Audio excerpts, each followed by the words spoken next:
Good morning बच्चों, good morning. देखो, पिछले क्लास में हमने ड्रॉबैक ख़त्म कर लिया था रदरफोर्ड का। आज उससे आगे लेके चलते हैं, ठीक है। देखो, आज हम सीखते हैं properties of charge. Properties of किसके बेटे? Properties of charge. पता है ना चार्ज कितने टाइप के होते हैं? सबको पता है, बच्चा को पता है कि चार्ज कितने टाइप के होते हैं। चार्ज दो टाइप के होते हैं बेटा, एक को पॉजिटिव चार्ज और दूसरे को क्या कहोगे? Negative charge. चार्ज दो टाइप का हो गया। दूसरा दुनिया में जो चार्ज होता है वो इंटीग्रल मल्टीपल ऑफ क्या होता है? Electronic charge. कभी भी 1.5 इलेक्ट्रॉन चार्ज नहीं होगा, कभी भी 1.5 इलेक्ट्रॉन चार्ज नहीं होगा। मतलब सबसे स्मॉलेस्ट यूनिट क्या होता है चार्ज का? Electronic charge. वो कितना होता है? 1.6 इंटू 10⁻⁻19 कूलम। और n क्या है बेटा? यहाँ इंटीजर। ये कौन दिया था? ये कौन बताया था? बताओ ना, पिछले क्लास में बताए थे मुलिकेन। कौन बताया था कि चार्ज हमेशा इंटीग्रल मल्टीपल ऑफ ई होता है। और ई का वैल्यू उसने कितना कैलकुलेट किया था? 1.6 इंटू 10⁻⁻19। ये कुछ वैसा ही है बेटे, जैसे हम तुमको मारेंगे तो एक लप्पड़ मारेंगे, दो लप्पड़। बताओ आधा लप्पड़ मार सकते हैं क्या? बिल्कुल नहीं। कारण क्या है? क्योंकि लप्पड़ कैसा है? Integral multiple. 2 लप्पड़, 3 लप्पड़, 50 लप्पड़। उसी तरह इलेक्ट्रॉन से छोटा चार्ज नहीं हो सकता। दुनिया का सबसे छोटा चार्ज इलेक्ट्रॉन है। तो हम किसी को देंगे या लेंगे, 1 इलेक्ट्रॉन लेंगे, 2 इलेक्ट्रॉन लेंगे या 3 इलेक्ट्रॉन लेंगे, मतलब उसने क्या पाया होगा कि किसी बॉडी पर या तो ई चार्ज होगा, नहीं तो 2e चार्ज होगा, नहीं तो 3e चार्ज होगा। इसी तरह कभी भी 1.5 इलेक्ट्रॉन नहीं चार्ज नहीं होता है। इसका यही मतलब है कि चार्ज हमेशा इंटीग्रल मल्टीपल ऑफ ई होता है, और इसको फिजिक्स के लैंग्वेज में क्वांटाइजेशन ऑफ चार्ज भी कहते हैं। आओ तीसरी प्रॉपर्टी सीखें। यदि हम तीसरी प्रॉपर्टी की बात करें कि मान लो दो चार्ज है Q1 और Q2, ये पॉइंट चार्ज है बेटा। आप सीखोगे वहाँ पॉइंट चार्ज और डिस्ट्रीब्यूटेड चार्ज में क्या मतलब है, मगर मेरा काम यहाँ से चल जाएगा। दो चार्ज है Q1 और Q2, r डिस्टेंस पर है, तो फोर्स कितना लग रहा होगा बेटा? K Q1 और Q2 बाय r स्क्वायर। इसको इलेक्ट्रोस्टैटिक फोर्स कहा जाता है बेटा। क्या कहते हैं? Electrostatic force. क्यों इलेक्ट्रोस्टैटिक फोर्स? क्योंकि चार्जेस रुके हुए हैं और ये पॉइंट चार्ज के लिए वैलिड है। इसको कूलम्बिक फोर्स भी कहते हैं, क्योंकि कूलम का फॉर्मूला है कूलम्बिक फोर्स। कौन सा फोर्स बेटा? Coulombic force. इसको कूलम्बिक फोर्स का भी नाम दिया जाता है। तो दो चार्ज के बीच में हमेशा फोर्स कितना लगता है? K Q1 Q2 by r square. अब मेरी बात सुन, यदि यहां पर Q1 और Q2, ध्यान से सुन, Q1 Q2 ये निगेटिव हुआ और ये भी निगेटिव हुआ, या ये पॉजिटिव हुआ ये पॉजिटिव हुआ, हर हाल में फोर्स क्या आने वाला है? 0। क्यों? क्योंकि Q1 Q2 है, प्लस प्लस प्लस ही रहेगा और माइनस माइनस भी प्लस हो जाएगा, इसलिए फोर्स क्या आएगा? 0 से बड़ा। आ गया समझ में? अब मान ले ये Q1 है और ये Q2 है, आपने इसको पॉजिटिव ले लिया और इसको क्या ले लिया? निगेटिव। इसको क्या ले लिया बेटा? अगली बार इसको निगेटिव और इसको क्या ले लिया? पॉजिटिव। तो ये फोर्स कैसा आएगा? लेस देन 0 आ जाएगा। नहीं आ जाएगा, क्योंकि प्लस माइनस क्या होता है? निगेटिव। अच्छा, तो निगेटिव फोर्स से कहने का क्या मतलब? निगेटिव फोर्स का मतलब डायरेक्शन अपोजिट। फोर्स का मैग्नीट्यूड ही होता है, वेक्टर क्वांटिटी है ना, तो माइनस वेक्टर में क्या बताता है? माइनस वेक्टर में डायरेक्शन बताता है। क्लियर? मतलब इसमें क्या हो रहा होगा? इस केस में क्या हो रहा होगा? रिपल्सन, ये बोल सकते हैं। यहाँ क्या हो रहा होगा बेटा? रिपल्सन। और निगेटिव फोर्स का मतलब क्या हो गया? यहाँ क्या हो रहा होगा दोनों चार्ज के बीच में? अट्रैक्शन। आ गया समझ में? क्लियर है? आओ आगे बात करते हैं। यदि अगली बात करें चौथी प्रॉपर्टी की, तो चौथी प्रॉपर्टी हम लिख रहे हैं इलेक्ट्रोस्टैटिक पोटेंशियल एनर्जी। कौन सा एनर्जी? Electrostatic potential energy. क्या लिख रहे हैं बेटा? Electrostatic potential energy. ध्यान से सुनना, इलेक्ट्रोस्टैटिक पोटेंशियल एनर्जी की बात करें दो चार्ज के बीच में, जो चार्ज Q1 है और क्या है? Q2, कितने डिस्टेंस पर रखे हुए हैं बेटा? r डिस्टेंस पर। तो यहां पर पोटेंशियल एनर्जी लिखिएगा K Q1 Q2 by r। अच्छा, तुम्हारे दिमाग में आ रहा होगा कि K क्या है? K को कहते हैं बेटा इलेक्ट्रोस्टैटिक कांस्टेंट। इलेक्ट्रोस्टैटिक कांस्टेंट, और इसका अपना वैल्यू होता है। इलेक्ट्रोस्टैटिक कांस्टेंट का अपना वैल्यू होता है और यह वैल्यू फिक्स होता है 1/4 पाई एप्सिलॉन नॉट या फिर इसी को लिखते हैं 9 इंटू 10⁹ न्यूटन मीटर स्क्वायर पर कूलम स्क्वायर। आ गया समझ में? मतलब आपको के का वैल्यू कितना लेके चलना है, 9 इंटू 10⁹। क्लियर हो गया? आइए और आगे बात करते हैं। 9 इंटू 10⁹। अब मेरी बात सुनो। अब यदि हम बात करते हैं पोटेंशियल एनर्जी की, तो पोटेंशियल एनर्जी हमने कितना लिख दिया बेटा, के Q1 Q2 बाय आर, के Q1 Q2 बाय आर। अब जैसा केस फोर्स में बना था वैसा केस इसमें भी बना देते हैं। मान लो Q1 है और ये Q2 है, ये भी पॉजिटिव ये भी पॉजिटिव, मान लो ये भी निगेटिव और ये भी निगेटिव, तो पोटेंशियल एनर्जी कैसा आ जाएगा बेटा, जीरो से बड़ा। यदि पोटेंशियल एनर्जी जीरो से बड़ा आ रहा है, इसका मतलब यदि आपने डिस्टेंस बढ़ाया, डिस्टेंस को बढ़ा दिया, डिस्टेंस को बढ़ाइएगा तो पोटेंशियल एनर्जी क्या हो जाएगा, कम। डिस्टेंस को बढ़ाइएगा तो पोटेंशियल एनर्जी क्या हो जाएगा, कम। और स्टेबिलिटी क्या हो जाएगी, बढ़ जाएगी। क्या हो जाएगा बेटा, स्टेबिलिटी क्या हो जाएगी, बढ़ जाएगी। तो वही सोचना, दो पॉजिटिव चार्ज है, उसके दूरी को बढ़ा दीजिएगा तो स्टेबिलिटी क्या हो जाएगी, बढ़ जाएगी, क्योंकि वो तो रिपेल ही कर रहा था एक दूसरे को। तो यदि उनको दूर कर दोगे तो उनकी स्टेबिलिटी क्या हो जाएगी, बढ़ जाएगी। सिमिलरली दो निगेटिव चार्ज है तो उनको भी दूर कर दिया जाए तो उनकी स्टेबिलिटी क्या हो जाएगी, बढ़ जाएगी। ऐसा क्यों बढ़ जाएगी, क्योंकि एनर्जी क्या हो जाएगा, कम हो जाएगा। क्लियर? अब मान लो आपने यही चार्ज है, इसको Q1 और Q2 को, इसको पॉजिटिव रख लिया, इसको निगेटिव रख लिया, इसको निगेटिव रख लिया और इसको क्या रख लिया बेटा, पॉजिटिव। होने वाला क्या है, पोटेंशियल एनर्जी क्या आ जाने वाला है, जीरो से छोटा। जीरो से छोटा का कहने का क्या मतलब, निगेटिव। जीरो से छोटा कहने का मतलब निगेटिव। यदि आर बढ़ाओगे तो पोटेंशियल एनर्जी क्या हो जाएगा बेटा, कम। आर बढ़ाओगे तो पोटेंशियल एनर्जी भी क्या हो जाएगा, बढ़ जाएगा, क्योंकि साइन कैसा आएगा, निगेटिव। निगेटिव में कोई चीज कम होना मतलब बढ़ना होता है। आ रहा है समझ में? तो आर बढ़ाओगे तो पोटेंशियल एनर्जी भी बढ़ जाएगी। पोटेंशियल एनर्जी बढ़ेगा तो स्टेबिलिटी की तो लग गई बेटे, स्टेबिलिटी की तो लग गई। पोटेंशियल एनर्जी स्टेबिलिटी की क्या हो जाएगी, स्टेबिलिटी क्या हो जाएगा स्टेबिलिटी क्या हो जाने वाला है, कम हो जाने वाला है। सवाल है स्टेबिलिटी क्यों कम? सुनो, एक पॉजिटिव चार्ज है, एक निगेटिव चार्ज है, वो तो नजदीक आना चाहेंगे ना। आपने जबरदस्ती उन दोनों को दूर कर दिया यार, तो क्या होगा, स्टेबिलिटी क्या हो जाएगी, कम हो जाएगी। क्लियर? अब मेरी बात सुनो, अगली बात करते हैं, पांचवा बात करते हैं। यदि एक चार्ज, एक क्यू चार्ज को भी पोटेंशियल से एक्सेलरेट करा दें, if A charge is accelerated through potential v, कितने पोटेंशियल से, थ्रू पोटेंशियल v, तो उसमें पोटेंशियल एनर्जी कितना हो जाएगा, u बराबर q इंटू v। आ रहा है समझ में? इफ चार्ज q कर लो, if charge q is accelerated through potential v, तो उसमें पोटेंशियल एनर्जी कितना आ जाएगा, q टाइम्स ऑफ v। ये सारे फॉर्मूले याद रखिएगा, ठीक है? दो चार्ज कितने टाइप के, दो टाइप के, एक पॉजिटिव और एक निगेटिव। यदि दो चार्ज रखे हुए हैं, रुके हुए हैं, तो उनके बीच फोर्स कितना लगेगा, K Q1 Q2 by R square. Potential energy कितना लगेगा, K Q1 Q2 by are, के Q1 Q2 बाय आर। दोनों चार्ज यदि पॉजिटिव हुए तो पोटेंशियल एनर्जी पॉजिटिव आएगा, या दोनों चार्ज निगेटिव हुए उस केस में भी पोटेंशियल एनर्जी पॉजिटिव आएगा। यदि ऐसा होता है तो डिस्टेंस बढ़ाने से, यदि आपने डिस्टेंस बढ़ा दिया तो पोटेंशियल एनर्जी क्या हो जाएगा, कम हो जाएगा, तो स्टेबिलिटी क्या हो जाएगी, बढ़ जाएगी। फिर सुनिए, उसके बाद यदि एक पॉजिटिव चार्ज है, दूसरा निगेटिव, या दूसरा पॉजिटिव है, पहला निगेटिव, तो इस केस में पोटेंशियल एनर्जी निगेटिव हो जाएगा। निगेटिव हो जाने का मतलब यदि आपने डिस्टेंस बढ़ाया तो पोटेंशियल एनर्जी भी बढ़ जाएगी। और एनर्जी और स्टेबिलिटी का कैसा संबंध है बेटा, उल्टा का। तो यदि एनर्जी बढ़ गया तो पोटेंशियल एनर्जी यदि बढ़ गया तो स्टेबिलिटी क्या हो गई, कम हो गई। आ गया समझ में? आइए बात करते हैं। ये हो गया बेटा। अब मेरी बात सुनो,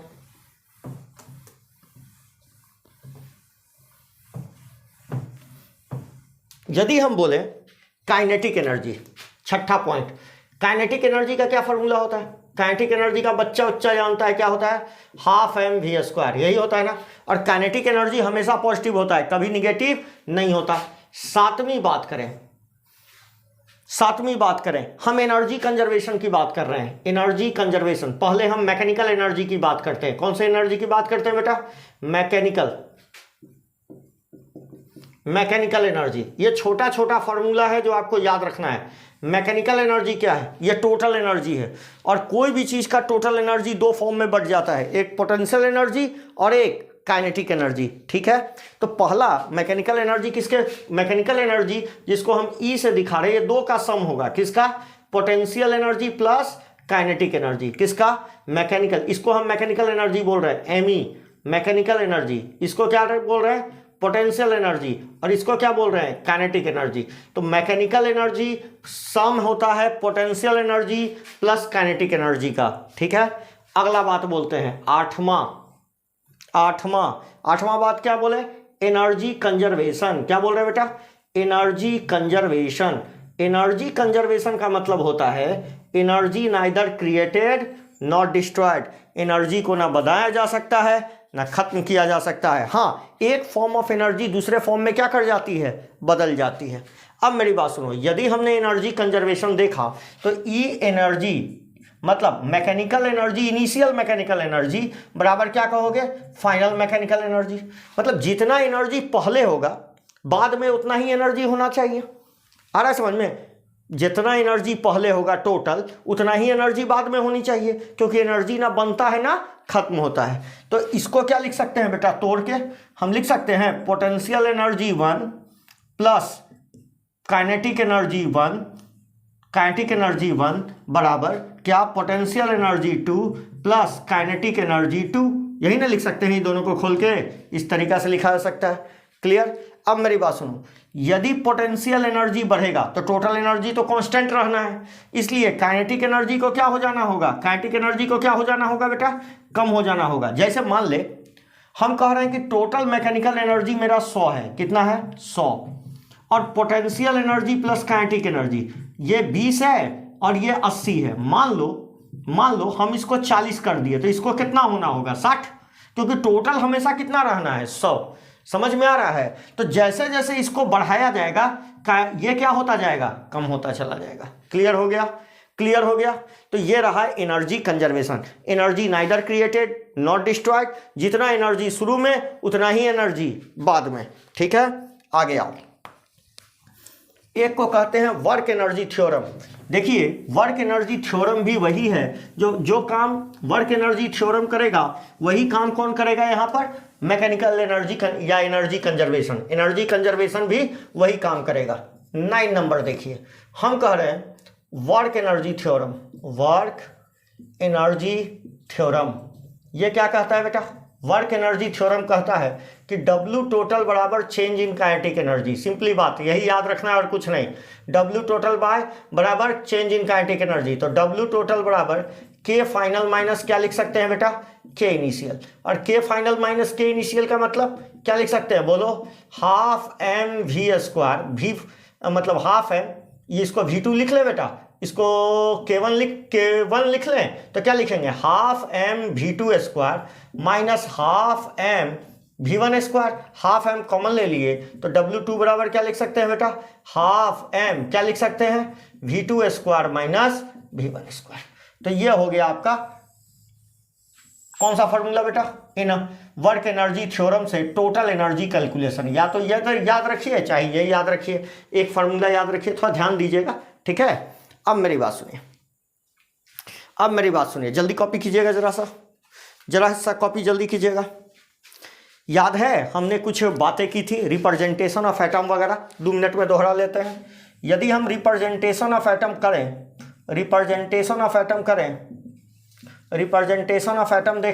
तो इसको शायद X सिंबल से दिखाया गया था।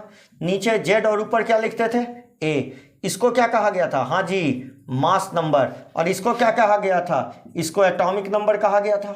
जैसे ऑक्सीजन 8 हो गया और ये 16 हो गया। बताओ इसमें प्रोटॉन कितने हैं? 8, बहुत अच्छे। इलेक्ट्रॉन कितने हैं? 8, बहुत अच्छे। न्यूट्रॉन कितने हैं? ऊपर से घटा के बता दे, 8। आ गया समझ में? तो ये तो सब तीनों क्या हो गए? इक्वल आ गए। समझ में आ गया? क्लियर हो गया? जैसे एक और एग्जांपल ले लेते हैं बेटा। फास्ट तो नहीं है ना? समझ में आ रहा है ना? अब मेरी बात सुन, यदि हम सोडियम ले लेता हूं, क्या ले लेता हूं, सोडियम, 11 है और 23 है, तो इलेक्ट्रॉन कितने हो गए, 11, प्रोटॉन भी कितने हो गए, 11, न्यूट्रॉन कितने हो गए, ऊपर से घटा के बताना है, कितना हो गया, ऊपर से नीचे घटा दो, 12। क्लियर है, आगे आओ। अब मेरी बात सुनो, यदि हम कैलकुलेट करें चार्ज ऑन न्यूक्लियस, यदि हम न्यूक्लियस पर चार्ज देखना की कोशिश करें, किस पर चार्ज, न्यूक्लियस पर। ध्यान से सुन, न्यूक्लियस में क्या होता है बता जल्दी, न्यूक्लियस में प्रोटॉन होता है और न्यूट्रॉन होता है। न्यूट्रॉन पर कोई चार्ज होता है क्या, नहीं होता, जीरो चार्ज। तो जो चार्ज बताओ वो किस पर बचा, प्रोटॉन पर। और प्रोटॉन पर कितना चार्ज होता है एक प्रोटॉन पर, E। तो मान लेते हैं एटॉमिक नंबर, मतलब जो एटम सेलेक्ट किए हैं उसका एटॉमिक नंबर क्या है, एटॉमिक नंबर ऑफ एलिमेंट कितना है, मान लेते हैं Z, एलिमेंट का एटॉमिक नंबर कितना है, Z। तो इसमें नंबर ऑफ प्रोटॉन कितने हो जाएंगे, बोलो, अभी देखे हैं, जितना एटॉमिक नंबर होता है उतना ही प्रोटॉन होता है। तो नंबर ऑफ प्रोटॉन कितने हो गए, नंबर ऑफ प्रोटॉन भी हो गए बेटा Z। और एक प्रोटॉन पर कितना चार्ज होता है, E। तो टोटल चार्ज ऑन प्रोटॉन कितना हो गया, टोटल चार्ज ऑन प्रोटॉन कितना हो गया बेटा, बता, ZE, नहीं हो गया, ZE। क्लियर हुआ, टोटल चार्ज ऑन प्रोटॉन कितना हो गया, ZE। क्लियर हो गया। तो देखो बेटा, ये कोई बताता नहीं है आपको, इसी तरह लोग बता देते हैं, हमने बता दिया। फिर से सुनो, न्यूक्लियस पर में प्रोटॉन है और न्यूट्रॉन है, न्यूट्रॉन पर कोई चार्ज नहीं, बच गया क्या, इलेक्ट्रॉन, और एक बच गया क्या, प्रोटॉन। प्रोटॉन पर कितना चार्ज होता है, E के बराबर। इलेक्ट्रॉन और प्रोटॉन का चार्ज लगभग बराबर होता है, दोनों का चार्ज ही बराबर होता है, लगभग क्या, दोनों का चार्ज बराबर होता है। और कितने के बराबर होता है, E के बराबर। एटॉमिक नंबर ऑफ एलिमेंट कितना मान लिया, Z। तो इसमें प्रोटॉन कितना हो गए, अभी देखे थे, जितना एटॉमिक नंबर उतना ही प्रोटॉन। तो इसमें कितना प्रोटॉन हो गए, Z। और एक प्रोटॉन पर E चार्ज, तो Z प्रोटॉन पर कितने चार्ज, ZE चार्ज। जैसे एग्जाम्पल हम लिख लेते हैं, यदि हम एग्जाम्पल भी देख लेते हैं, ऑक्सीजन 8 और कितना होता है बेटा, 16। बताओ इसमें प्रोटॉन, इसका चार्ज कितना होता है, यदि इसका चार्ज कैलकुलेट करते तो 8E लिख लेते, बात खत्म। आ गया समझ में, कितना लिख लेते, 8E। क्लियर है, चल अब मेरी बात समझो, यदि हम बात करें चार्ज ऑन, एक बात और कर रहे हैं, ध्यान से सुनो, चार्ज ऑन अल्फा पार्टिकल, एक चीज और यही कैलकुलेट कर लेते हैं, चार्ज ऑन अल्फा पार्टिकल। यदि हम अल्फा पार्टिकल पर चार्ज निकालें, अल्फा पार्टिकल किसका न्यूक्लियस होता है, बोलो, हीलियम प्लस प्लस का न्यूक्लियस है। किसका न्यूक्लियस है, हीलियम प्लस प्लस। अब जरा हीलियम प्लस प्लस को एनालाइज करो, हीलियम प्लस प्लस में क्या बचा, इसमें दो प्रोटॉन थे, 2 और 4 होता है ना बेटा, मतलब इसमें प्रोटॉन कितने हैं बता, इसमें प्रोटॉन तो सर 2 हैं, इलेक्ट्रॉन कितने हैं, 2 ही होने चाहिए थे, मगर दोनों लॉस कर दिया, तो इलेक्ट्रॉन कितने हो गए, 0। और न्यूट्रॉन कितने हो गए, न्यूट्रॉन ऊपर से नीचे घटा के कितना बताएंगे बेटा, 2। तो प्रोटॉन तो 2 है, प्रोटॉन 2 है, ठीक है, और न्यूट्रॉन कितने हैं, 2। तो बताओ इसका मास कितना है, मास मतलब इसमें क्या बचा, इस हीलियम के न्यूक्लियस में क्या बचा, प्रोटॉन और न्यूट्रॉन बचे, और इलेक्ट्रॉन तो है ही नहीं। तो प्रोटॉन और न्यूट्रॉन का ही मास किसके बराबर हो जाएगा, टोटल मास के बराबर, एटॉमिक मास के बराबर, ठीक है। इसके एटॉमिक मास को किसके बराबर लेना है, इसका मास किसके बराबर लोगे, 4 times of mass of proton. क्यों, 2 प्रोटॉन है और 2 न्यूट्रॉन है, तो दोनों जुड़ के कितना हो गया, 4 प्रोटॉन। अरे दोनों बराबर ना होते हैं जी, दोनों का मास बराबर होता है, तो मास of proton plus mass of neutron, तो टोटल कितना हो गया, 2 4 मास ऑफ प्रोटॉन। अब प्रोटॉन का मास कितना लिखते हो, 1.67 इंटू 10 टू द पावर -27, तो क्या लिख लेंगे, 4 into 1.67 into 10 to the power -27। KG मत लिखना, हाँ केजी लिख सकते हो, कितना केजी, इतना केजी लिख सकते हो ना। या मास ऑफ प्रोटॉन को कितना लिखते हैं, मास ऑफ प्रोटॉन को कितना लिख लेते हैं, 1 AMU, और 1 AMU भी लिख सकते हैं, 4 AMU भी रख सकते थे, और इतना वैल्यू भी रख सकते थे। क्लियर हो गया, इसको आप क्या लिख सकते थे, 4 AMU भी लिख सकते थे बेटा, नहीं लिख सकते थे, आया समझ में, क्यों लिख सकते हैं, क्योंकि मास ऑफ प्रोटॉन AMU के बराबर होता है, और AMU का वैल्यू इतना पुट कर दिया। क्लियर हो गया, फिर से सुनिए, charge on alpha particle, helium plus plus का न्यूक्लियस है, 2 और 4, तो कितना हो गया, प्रोटॉन 2, इलेक्ट्रॉन 0, 0 हो गए। क्यों 0? क्योंकि दोनों इलेक्ट्रॉन को इसने लॉस कर दिया। न्यूट्रॉन कितने हो गए, 2। मास कितना हुआ, 4 times of mass of proton और मास ऑफ न्यूट्रॉन को जोड़ दिए तो कितना आ गया, 4 प्रोटॉन। प्रोटॉन और न्यूट्रॉन का मास बराबर होता है इसीलिए जोड़ दिया। 4 इंटू मास ऑफ प्रोटॉन, और मास ऑफ प्रोटॉन किसके बराबर होता है, AMU के बराबर। तो कितना हो गया, 4 AMU, 4 into 1.67 into 10 to the power -27 kg। अच्छा, इस पर चार्ज बता दो। ये तो मास निकाल लिया बेटा, जरा चार्ज निकालना। ये तो मास निकाल लिए, दूसरा नंबर चार्ज तो निकाल। तो इसके न्यूक्लियस में क्या बचा, जो चार्ज है सिर्फ और सिर्फ प्रोटॉन। तो इसका चार्ज किसके बराबर हो जाएगा, 2 times of charge of proton. Proton charge of proton, और चार्ज ऑफ प्रोटॉन किसके बराबर होता है, बोलो, 2 times of charge of proton. अभी तो बताए थे इलेक्ट्रॉन के चार्ज के बराबर। तो कितना चार्ज हो गया बेटा, 2e, बोलो 2e, क्योंकि प्रोटॉन का चार्ज किसके बराबर होता है, इलेक्ट्रॉन के। तो चार्ज ऑफ हीलियम न्यूक्लियस कितना हो गया, 2e। तो आपको याद क्या रखना है, आपको याद रखना है कि हीलियम प्लस, जो कि कौन सा पार्टिकल है, अल्फा पार्टिकल है, अल्फा पार्टिकल है, अल्फा पार्टिकल है जिसका मास 4 times of mass of proton होता है और charge 2 times of electronic charge होता है। मतलब चार्ज 2e होता है और मास 4mp होता है। कितना होता है, 4mp, या मास ऑफ प्रोटॉन होता है। क्लियर हो गया। अब आइए, अब हम एक बहुत इंपॉर्टेंट चीज सीखने वाले हैं जिसको कहते हैं डिस्टेंस ऑफ क्लोजेस्ट अप्रोच। क्या कहते हैं बेटा, डिस्टेंस ऑफ क्लोजेस्ट अप्रोच। ध्यान से सुनिएगा। अब हम जो सीखने वाले हैं उसको कहते हैं डिस्टेंस ऑफ क्लोजेस्ट अप्रोच। ये क्या बोला है, डिस्टेंस ऑफ क्लोजेस्ट अप्रोच। याद है हमने बोला था कि जीगर और मार्शडेन नाम का 2 साइंटिस्ट एक एक्सपेरिमेंट कर रहा था। मतलब bombarding of alpha particle over gold nucleus, यही ना कर रहा था बेटे। मतलब गोल्ड न्यूक्लियस के ऊपर क्या फेंक रहा था, गोल्ड एटम के ऊपर क्या फेंक रहा था, अल्फा पार्टिकल रेडियम गन से। देखो ये रेडियम गन है, तो रेडियम गन से क्या चलाया इसने, अल्फा पार्टिकल चला रहा था। अल्फा पार्टिकल जब आगे जा रहा था इस तरीका से, तो यहां मान लो न्यूक्लियस रखा हुआ है। क्या रखा हुआ है बेटा, न्यूक्लियस। हम एटम नहीं बना रहे, एटम बड़का कॉन्सेंट्रिक सर्किल को हटा दिए, सिर्फ छोटका बनाए हैं। समझ में आया, बड़का हटा दिए, सिर्फ छोटका बनाए हैं। ठीक है, बताए थे ना, न्यूक्लियस कॉन्सेंट्रिक सर्किल का छोटका सर्किल है। मतलब यदि ये पूरे को एटम मानो तो छोटा कॉन्सेंट्रिक सर्किल क्या हो जाएगा, न्यूक्लियस। तो हम यही वाला फोटो यहाँ रिपीट किए हैं, बड़ा वाला को हटा दिए। ठीक है, अब मेरी बात सुनो, अल्फा पार्टिकल को फेंके तो जैसे जैसे अल्फा पार्टिकल नजदीक आएगा, ध्यान से सुनना, जैसे जैसे ये क्या है, ये क्या कौन सा फोटो है, रेडियम गन है। ये रेडियम गन जिससे अल्फा पार्टिकल छोड़ा जाता है। जैसे जैसे ये अल्फा पार्टिकल न्यूक्लियस के क्लोज आएगा, फिर से सुनिएगा, जैसे जैसे ये अल्फा पार्टिकल न्यूक्लियस के क्लोज आएगा, पोटेंशियल एनर्जी क्या होती चली जाएगी, डिस्टेंस क्या होता चला जाएगा, कम होता चला जाएगा। न्यूक्लियस से दूरी क्या होते चली जाएगी, कम होते चली जाएगी। अल्फा पार्टिकल के बारे में बताइए, कितना चार्ज है, +2e, और न्यूक्लियस पर कितना चार्ज बताया गया है, Ze बताया गया है। बेटा रे, इसको Q2 मान ले और इसको थोड़ी देर के लिए क्या मान ले, इस Zd को Q1 मान ले। क्या मान ले, कितना चार्ज बताए, 2e, अभी कैलकुलेट किया है 2e।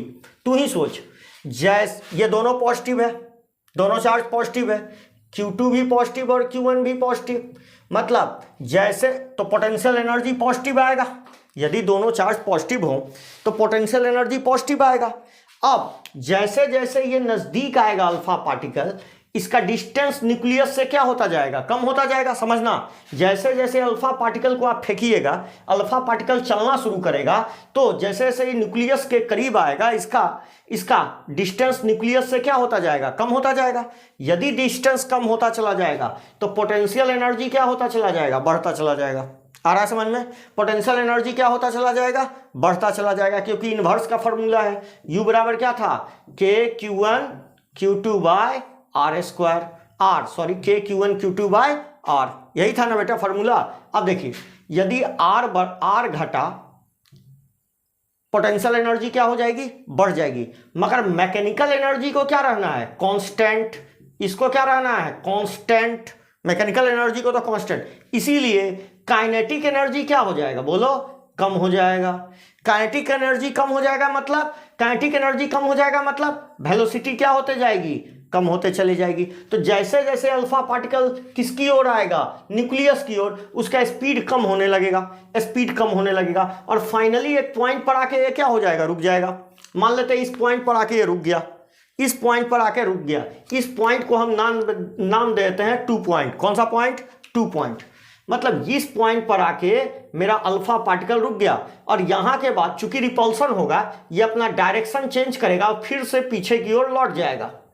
आ रहा है समझ में, आया ऐसे आया, और जिस समय इसका वेलोसिटी 0 हुआ तो रिपल्सन तो हो ही रहा है, तो रिपल्सन के वजह से ये किधर चल गया, इधर की ओर रुक गया, चला गया। एकदम लॉजिक तैयार रखिएगा, टीचरों को नहीं समझ में आता है कि वो पीछे की ओर क्यों लौटा। ठीक है, अब मेरी बात समझिए, जैसे ये लौटना शुरू किया, हमको पूछता है कि बताइए ये कितना नजदीक चला गया होगा न्यूक्लियस से। मतलब इस डिस्टेंस को हम x0 मान लें, तो ये डिस्टेंस बताइए, इसी x0 को हम कहते हैं बेटा, इसी x0 या r0 जो लिख लो, चूंकि r यूज कर चुके हैं इसलिए हम x0 यूज कर रहे हैं या x यूज कर रहे हैं। इसी x को कहते हैं डिस्टेंस ऑफ क्लोजेस्ट अप्रोच। क्या कहते हैं बेटा, क्लोजेस्ट अप्रोच, इसी को क्लोजेस्ट अप्रोच कहा जाता है, डिस्टेंस ऑफ क्लोजेस्ट अप्रोच। मतलब जैसे जैसे अल्फा पार्टिकल न्यूक्लियस के नजदीक आता जाएगा, इसका स्पीड घटता चला जाएगा, स्पीड घटता चला जाएगा, चूंकि काइनेटिक एनर्जी घटती चली जाएगी और पोटेंशियल एनर्जी बढ़ता चला जाएगा, आर घटता चला जाएगा, और एक समय आएगा कि ये क्या हो जाएगा बेटा, आके रुक जाएगा। फिर से सुनो, जैसी अल्फा पार्टिकल चलना शुरू करेगा, आर कम होगा, पोटेंशियल एनर्जी बढ़ जाएगी, चूंकि मैकेनिकल एनर्जी को कांस्टेंट रखना है तो काइनेटिक एनर्जी को घटना होगा, और काइनेटिक एनर्जी घटेगी तो वेलोसिटी घटेगा, एक जगह आके 0 हो जाएगा। अब देखो एक पॉइंट और सेलेक्ट करते हैं जहां से ये अल्फा पार्टिकल चलना शुरू किया। मान लो ये अल्फा पार्टिकल यहां से चलना शुरू किया, ध्यान से, अल्फा पार्टिकल इस पॉइंट को 1 मान लेते हैं। देखो 1 माना, क्या माना, 1, और इस पॉइंट को क्या माना था, 2 माना था। ध्यान से, इस पॉइंट को 1 और ये पॉइंट को 2। अब मेरी बात सुनो, इस डिस्टेंस को हम इन्फिनिटी कंसीडर कर लेते हैं। आर इक्वल टू यहां पर क्या कंसीडर कर लेते हैं, इन्फिनिटी। तो कहोगे वाह सर, इन्फिनिटी का क्या मतलब है आपसे, इन्फिनिटी का अनंत से फेंका जा रहा है, अनंत का तो कोई डेफिनेशन ही नहीं है। अनंत का यहां मतलब है बेटा, जिस समय न्यूक्लियस का फोर्स इस पर ना लगे। मतलब समझ रहे हैं, अरे चुंबक है, मान लो चुंबक है तो कुछ दूर तक ना वो फोर्स लगा के खींचता है, यदि उसके क्षेत्र से दूर रख दे तो क्या उसको खींचेगा, नहीं खींचेगा, तो वो उस चुंबक के लिए क्या हो गया, इनफाइनाइट। उसी तरह एक चार्ज रख दे तो चार्ज कुछ दूर तक किसी को खींचेगा या ढकेल देगा, खींचेगा कब बताओ, एक पॉजिटिव हुआ एक निगेटिव हुआ तो खींच लेगा, एक पॉजिटिव हुआ दूसरा भी पॉजिटिव हुआ तो ढकेल देगा। मगर ध्यान से समझो, यदि एक डिस्टेंस के बाद रख दें, मतलब जहां तक उसका फील्ड है उसके बाद रख दें, तो क्या उसको अट्रैक्ट करेगा या उसको ढकेलेगा, बिल्कुल नहीं ढकेलेगा। क्यों, क्योंकि वो उसके फील्ड के बाहर है। तो वो जो डिस्टेंस है इस चार्ज के लिए क्या कहलाएगा, वो जो डिस्टेंस है, जिस डिस्टेंस पर इसका फील्ड काम नहीं कर रहा है, वो डिस्टेंस क्या कहलाएगा, इनफाइनाइट डिस्टेंस। समझ में आ गया, कोई दिक्कत, तो ये इसके लिए इनफाइनाइट है। यदि ये इनफाइनाइट है तो अभी देखें पोटेंशियल एनर्जी का formula K Q1 Q2 by R। यदि हम यहां R इनफाइनाइट पुट कर दिए बेटा, तो पोटेंशियल एनर्जी U1 बराबर क्या हो जाएगा, 0 हो जाएगा। पोटेंशियल एनर्जी U1 तो निपट गया, क्यों, क्योंकि इनफाइनाइट पुट किए, कोई भी चीज में इनफाइनिटी से भाग दोगे वो 0 हो जाएगा भाई। ठीक है, अच्छा, चूंकि इस अल्फा पार्टिकल को फेंक रहे हैं तो यहां हम इसका वेलोसिटी v अल्फा मान लेते हैं। तो काइनेटिक एनर्जी कितना लिख लेंगे बेटा, यहां पर K1 कितना लिख लेंगे, बोलो, ½ m अल्फा v अल्फा का स्क्वायर लिख लिया, मतलब m अल्फा v अल्फा का स्क्वायर यहां से चल रहा है। अब बताओ 2 पॉइंट पर बोलो, 2 पॉइंट पर जब ये पहुंचा तो इसकी वेलोसिटी क्या हो गई, v2 क्या हो गई, बोलो 0। तो काइनेटिक एनर्जी भी क्या हो गया, K2 बराबर क्या हो गया, क्योंकि ½ m v स्क्वायर लिखते हैं। ठीक है, अब यहां से यहां तक का डिस्टेंस कितना लिखा हुआ है, बोलो कितना लिखे हैं, x। तो यहां पर पोटेंशियल एनर्जी 2 कितना हो गया, बोलो K Q1 Q2 by R। R के जगह क्या रख लें बेटा, x। यही ना आर है, तो आर की जगह यही न्यूक्लियस से दूरी है, तो यहां क्या लिख ले बेटा, एक्स। यही एक्स हमको फाइंड करना है।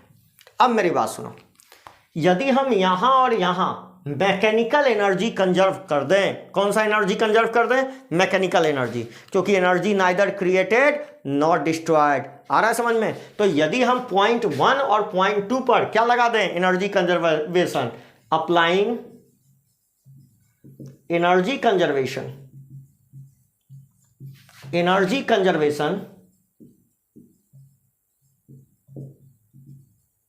एट पॉइंट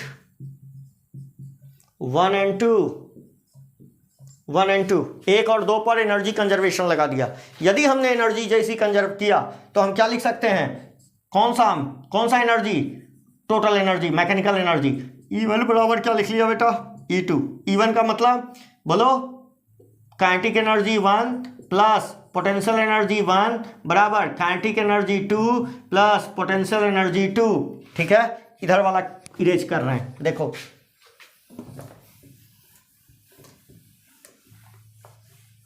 अब देखो, यदि काइनेटिक एनर्जी 1 देखें, काइनेटिक एनर्जी 1 देखें तो काइनेटिक एनर्जी 1 कितना होगा, यहां से देखो क्या लिखेंगे इसका वैल्यू, बोलो बोलो, हाफ एम अल्फा भी अल्फा का होल भी अल्फा स्क्वायर।